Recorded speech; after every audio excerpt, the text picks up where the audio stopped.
Hello दोस्तों, स्वागत है आप सभी का हमारे इस चैनल पर। तो मैं आपको पढ़ा रहा हूँ इसमें बीए तृतीय वर्ष का द्वितीय प्रश्न पत्र, जो कि भूगोल सब्जेक्ट का है, पर्यावरण और पारिस्थितिकी। ये आपका एक पेपर होता है, द्वितीय प्रश्न पत्र होता है।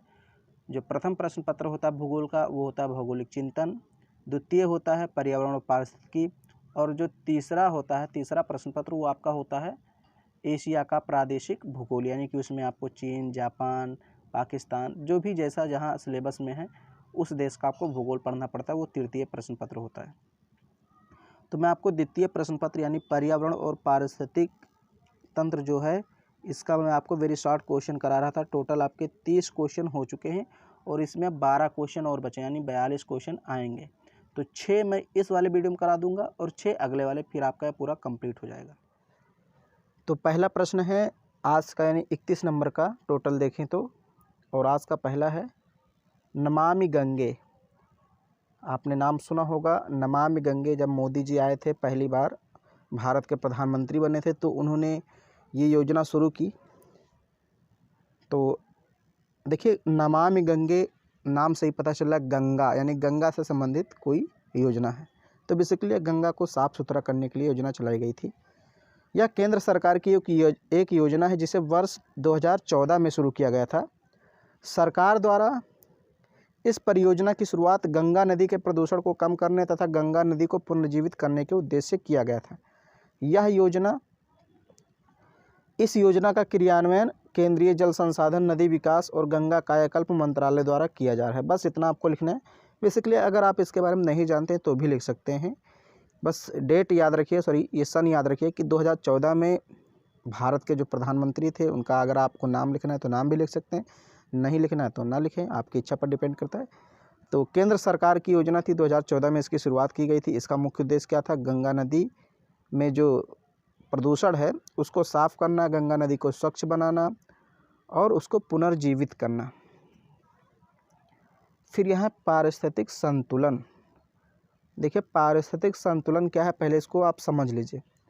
पारिस्थितिक संतुलित तभी हो सकता है जब पूरे जीव जंतु अपने निश्चित मात्रा में रहें, यानी जितने खरगोश की ज़रूरत है उतने खरगोश रहें, जितने कीड़े मकोड़े की ज़रूरत है उतने कीड़े मकोड़े रहें, जितने पेड़ पौधे, जितने शेर, चीते, बाघ इनकी ज़रूरत है, अगर उतनी संख्या में वो रहते हैं तो इसको कहते हैं पारिस्थितिकी संतुलन।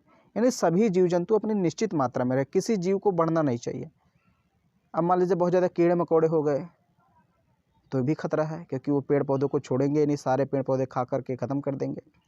बहुत ज़्यादा शेर हो गया तो सारे खरगोशों को ही खा जाएगा। तो मतलब कोई भी बढ़े ना, एक निश्चित मात्रा में रहे, तो इसी को बोलते हैं पारिस्थितिक संतुलन। वही चीज़ है यहाँ पर। पर्यावरण के विभिन्न प्रकार के जीव जंतु, पेड़ पौधे, मनुष्य के मध्य संबंध को ही पारिस्थितिक संतुलन कहते हैं। देखिए, अब यहाँ जो शुरुआत हो रही है उसको देखिए। यह संतुलन निश्चित प्रजातियों में प्रतिस्पर्धा और आपसी सहयोग से होता है। यह संतुलन इस बात पर निर्भर करता है कि कुछ प्रजातियां अपने भोजन व जीवित रहने के लिए दूसरी प्रजातियों पर निर्भर करती हैं, जिससे विभिन्न प्रजातियों की संख्या निश्चित रहती है और संतुलन बना रहता है। देखिए, अभी मान लीजिए कि शेर जो है वो ना हो, मान लीजिए शेर ना हो, एक भी शेर ना रहे पृथ्वी पर, तो जो शाकाहारी जीव जंतु है उनकी संख्या बहुत ज़्यादा बढ़ जाएगी। जब शाकाहारी जीव जंतुओं की संख्या बढ़ेगी तो क्या करेंगे? वो पेड़ पौधों को खा करके एकदम ख़त्म कर देंगे। तो जब पेड़ पौधे नहीं रहेंगे तो क्या हो जाएगा? असंतुलन की स्थिति हो जाएगी। एक तो इधर शाकाहारी जीव जंतु बहुत ज़्यादा हो गए, उधर पेड़ पौधे बचे ही नहीं। तो इसीलिए जो प्रकृति ने बनाया है, सिस्टम बहुत अच्छे से बनाया है कि पेड़ पौधों को शाकाहारी खा लें, शाकाहारी को मांसाहारी खा लें, मांसाहारी की जब डेथ होती है, मृत्यु होती है, तो उसको कीड़े मकोड़े खा के ख़त्म कर देते हैं, मिट्टी में मिल जाते हैं, फिर वही चीज़ प्रक्रिया चालू हो जाती है। तो इसको बोलते हैं पारिस्थितिकी संतुलन। अब एक है जनांकीय संक्रमण। क्या है जनांकीय संक्रमण? सिद्धांत एक जनसंख्या सिद्धांत है जिसमें किसी क्षेत्र में लंबे समय अवधि में जनसंख्या के जन्म दर और मृत्यु दर के मध्य अंतर के कारण जनसंख्या में प्राकृतिक वृद्धि की व्याख्या की जाती है। इस सिद्धांत का प्रतिपादन वॉरेन थॉम्सन ने किया था। तो एक लंबे समय में, मतलब 10 से 15 वर्ष आप कह सकते हैं और लंबा समय, तो किसी देश में एक लंबे समय में वहाँ की जनसंख्या में जो जन्म दर है वो कितने प्रतिशत रहा, मृत्यु दर कितने प्रतिशत रहा, इन दोनों में जो अंतर होता है वही चीज़ है जनांकिकीय संक्रमण। तो इस सिद्धांत का प्रतिपादन आपको लिख देना है, वॉरेन थॉम्सन ने किया था। बस ज़्यादा इसमें नहीं लिखना है। जनसंख्या से संबंधित चीज़ें हैं, कुछ आप भी अगर आप कुछ भी लिख देंगे, मान लीजिए उसने पूछ लिया जनांकिकीय संक्रमण क्या है, तो आपने जनसंख्या से संबंधित कुछ भी लिख दिया तो 2 नहीं तो आपको 1 नंबर तो दे ही देगा। फिर यहाँ अजैविक घटक, तो मैंने आपको बता ही दिया। अजैविक घटक का मतलब क्या होता है, जिसमें जान ना हो। अजैविक घटक को भौतिक घटक भी कहते हैं। इसके अंतर्गत सामान्य रूप से स्थलमंडल, वायुमंडल, जलमंडल को शामिल किया जाता है। यह अजैविक घटक वायु, प्रकाश, जल, ताप व मृदा, अब देखिए ये थोड़ा सा गलत लिखा, ताप अलग होगा, व अलग होगा, ताप व मृदा जैसे कारकों से बने होते हैं। ये अजैविक घटक जीवों की सफलता का निर्धारण, उसकी बनावट, जीवन चक्र, शरीर क्रिया विज्ञान आदि व्यवहार पर प्रकाश डालते हैं। कहने का मतलब ये जो अजैविक घटक होते हैं ये जैविक घटकों पर बहुत ज़्यादा प्रभाव डालते हैं। जैसे जो जीव जंतु पेड़ पौधे हैं वो जैविक घटक होते हैं, तो किस पर निर्भर करते हैं, अजैविक घटकों पर ही निर्भर रहते हैं भाई। अजैविक घटक में क्या होता है, मिट्टी होता है, वायु होता है, ताप होता है, प्रकाश होता है, जल होता है। तो अगर बिना वायु के कोई जीव जंतु जीवित रह सकता है? नहीं। बिना जल के कोई जीव जंतु जीवित रह सकता है? नहीं। तो जो जैविक जीव जंतु हैं वो कहीं ना कहीं इन्हीं पर निर्भर रहते हैं, अजैविक घटकों पर। फिर यहाँ है भू जैव रसायन चक्र। जैव मंडल में जीवधारी व पर्यावरण के बीच रासायनिक तत्वों के चक्रीय प्रवाह को भू जैव रासायनिक चक्र कहते हैं, और उनके द्वारा वायु व मृदा में विघटन से पुनः आरंभ होता है। ये चक्र ताप से संचालित होता है। तो देखिए आसान सी बात है, भू जैव रासायन चक्र। देखिए जैव का मतलब जैविक, भू का मतलब भूमि से प्राप्त होता है, रसायन का मतलब रासायनिक चीज़ें, यानी जैसे तमाम तरह के लवण, खनिज पदार्थ होते हैं तो भूमि में होते हैं, हमारी मिट्टी में। उस मिट्टी से वो जो खनिज पदार्थ हैं, रासायनिक चीज़ें हैं, वो पेड़ पौधे में पहुंच जाती हैं। पेड़ पौधे को शाकाहारी खा लेते हैं तो शाकाहारी में वो सारे रसायन पहुंच जाते हैं, खनिज पदार्थ पहुंच जाते हैं।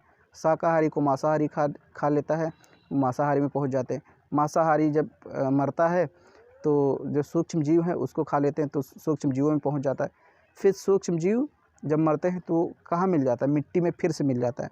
तो एक चक्र चलता रहता है रसायन का, रासायनिक पदार्थ या खनिज पदार्थ जो होते हैं इनका एक चक्र चलता रहता है, इसी को हम लोग बोलते हैं भू रासायन चक्र। तो वही सारी चीज़ें हैं, बहुत ही आसान हैं। जैव विविधता ह्रास क्या है? अब देखिए इसको आप थोड़ा सा समझ लीजिए, मैं पहले समझा दूँ। जैव विविधता ह्रास, जैव का मतलब होता है जीव जंतु और विविधता का मतलब होता है विभिन्नता। विविधता का मतलब विभिन्नता, यानी कि जीव जंतुओं की विभिन्नताओं में कमी हो जाना।